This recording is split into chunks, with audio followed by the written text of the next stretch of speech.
I forgotten to turn on my alarm. I wake up 6:30 a.m. First time, I'm so much I embarrassed. wake up. I'm very late and then she give me breakfast. Kasama ko, di man lang niya ako ginising. Pagising ko, gising na siya. Tawa siya ng tawa sa akin.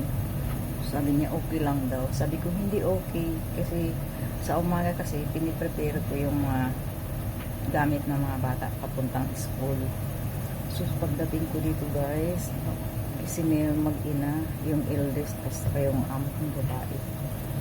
So sorry ako, sabi niya, okay lang. Mabuti guys, nagpalit ng oras itong eldest. So, pagdating ko, until now, hindi pa siya pumasok. So, hindi na ito siya hinahatid ng amo ko guys.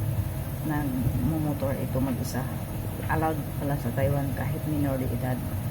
Kasi 15 years old pa lang ito siya guys eh, pero nagmumotor.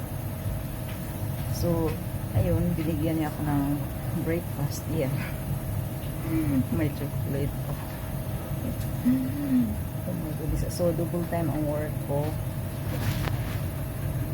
So, nag-dryer na ako ng mga nilaban ko hapon. Tapos, yun, naglinis na ako ng mga room ng dalawang bata. Yung sa kanila na lang mag-asawa, hindi pa. Mamaya pagka pasok na yung sir sa work. Tapos yun, yung mga labahan ko, piniprepare ko na. Tapos ngayon, continue ako ng work. So, ang hirap guys. Grabe guys. Diretso yung tulog ko. Nakalimutan ko mag-alarm. Ini-open ko yung isang cellphone ko para sa alarm. Pag open ko pala, hindi ko pala na-turn on.